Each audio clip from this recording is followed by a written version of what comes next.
केंद्र सरकार ने पॉपुलर फ्रंट ऑफ इंडिया यानी पीएफआई पर 5 साल का बैन लगा दिया है। साथ ही साथ ट्विटर अकाउंट पर जो कार्रवाई की गई वो हर किसी ने देखी। केंद्रीय गृह मंत्रालय द्वारा जारी नोटिफिकेशन में कई अहम खुलासे हुए।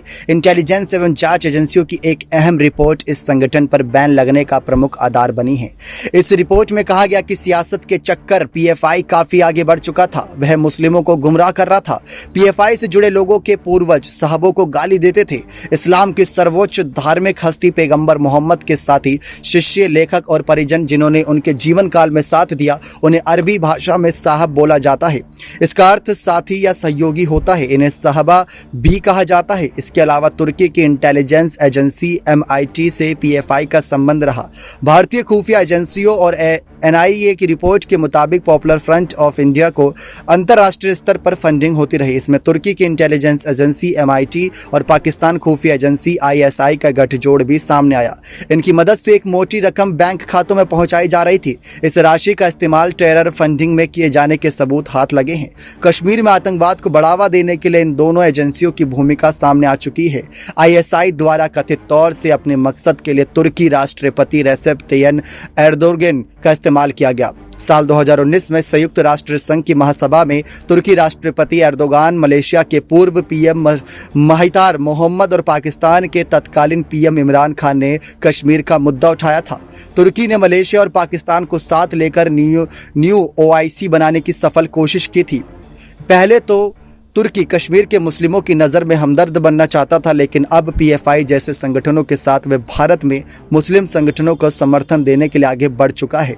इसके लिए वह मुस्लिमों को कई तरीकों की मदद और जॉब दे रहा है। हुबली, कर्नाटक, दिसंबर 2021 में एक सम्मेलन के दौरान मौलाना मोहम्मद रहमानी से पूछा गया कि क्या पॉपुलर फ्रंट ऑफ इंडिया यानी पीएफआई के सदस्य साहबों पैगंबर के साथी के रास्ते पर काम कर रहे हैं।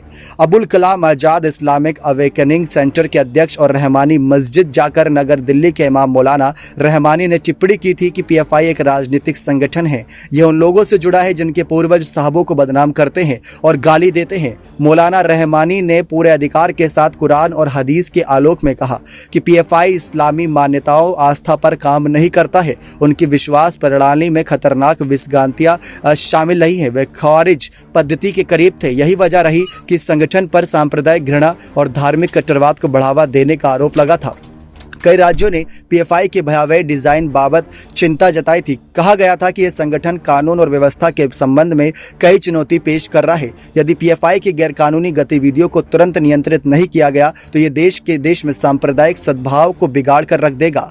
रिपोर्ट के अनुसार पीएफआई के कदम को इस्लामिक नजरिए से देखने की जरूरत है। सबसे पहले पीएफआई के नेता निश्चित रूप से मुसलमानों के नेता होने के योग्य नहीं है। पीएफआई एक राजनीतिक रूप से प्रेरित हिंसक संगठन था। इसकी पहुंच मुट्ठी भर लोगों तक थी। इस संगठन के नेता खुद को रोल मॉडल के रूप में पेश करने की बजाय विभिन्न घोटालों में शामिल थे। OMA और सलाम पीएफआई अध्यक्ष केरल राज्य सेवा नियमों का उल्लंघन करने के लिए वर्तमान में निलंबित थे। युवा किंग के नेता रऊफ शरीफ पर आबादी के एक वर्ग के बीच सांप्रदायिक भावनाओं को भड़काने के लिए मुकदमा चल रहा है। कुछ दूसरे नेता भी मनी लॉन्ड्रिंग से लेकर हत्या तक के कई मामलों में भी शामिल है। पीएफआई नेता मुसलमानों के नेतृत्व का दावा करने से मीलों दूर था। ईडी ने साल 2020 और 2021 में पीएफआई नेताओं के कई कार्यालयों, परिसरों और आवासों पर संदिग्ध मनी लॉन्ड्रिंग के आरोप में छापेमारी की थी। पीएफआई नेताओं को गिरफ्तार किया गया। जांच के दौरान पता चला कि पीएफआई ने खाड़ी देशों में फंड जुटाने के लिए एक बहुत ही सुव्यवस्थित ढांचा तैयार किया था। जमा किए गए फंड को हवाला के जरिए भारत भेजा गया था। पीएफआई विदेशों में मनी लॉन्ड्रिंग मोर्चों को संचालन कर रहा था। इसमें केरल में मुन्नार विला विस्टा परियोजना और अबू धाबी में दरबार रेस्तरां शामिल थे। मुन्नार विला विस्टा परियोजना में लाखों बेहिसाब नकदी का संचार किया गया था। इसी परियोजना के कुछ बेनामी शेयरधारक संयुक्त अरब अमीरात में भी थे। उन्होंने बाद में शेयरों को पीएफआई नेताओं को हस्तांतरित कर दिया। पीएफआई इस परियोजना में अपने अवैध रूप से जुटाए गए धन को जमा कर रहा था ताकि आवश्यकता पड़ने पर इसका उपयोग किया जा सके। लेकिन इस बीच जानकारी ये भी सामने आई कि पीएफआई तुर्की स्थित foundation for human rights and freedom and humanitarian relief यानी IHH अल-कायदा से जुड़ी तुर्की चैरिटी और तुर्की की खुफिया एजेंसी से संबंध था। वह इनके साथ मिलकर पैन इस्लामिक संबंधों को आगे बढ़ा रहा था। इसके शीर्ष नेताओं ने 2018 और 2019 में फिलिस्तीन से संबंधित कार्यक्रमों में भाग लेने के लिए तुर्की का दौरा किया था। 2020 में पीएफआई ने अपने कैडरों के लिए आधुनिक तुर्की के इस्लाम में वापसी पर एक कार्यक्रम ऑनलाइन आयोजित किया था। इसमें पीएफआई ने तुर्की के राष्ट्रपति एर्दोगन की तुर्की में सच्चा इस्लामी शासन लाने के लिए प्रशंसा की थी।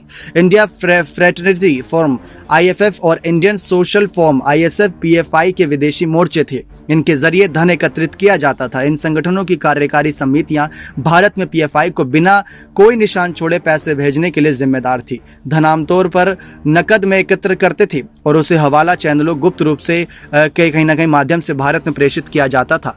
इस धन को भारत स्थित रिश्तेदारों और पीएफआई के सदस्यों के दोस्तों और विदेशों में काम करने वालों के खातों में जमा किया जाता था। IFF और खाड़ी देशों में भारतीय मुस्लिम प्रवासियों से धन जुटाने के लिए सबसे महत्वपूर्ण माध्यम के रूप में उभरा था। पीएफआई से जुड़ी यह हकीकत सुनकर आप भी चौंक गए होंगे जैसा कि हम चौंके थे। बने रहे चैनल के साथ ऐसी और तमाम बड़ी खबरों के लिए नेक्स्ट 9 न्यूज रूम की रिपोर्ट।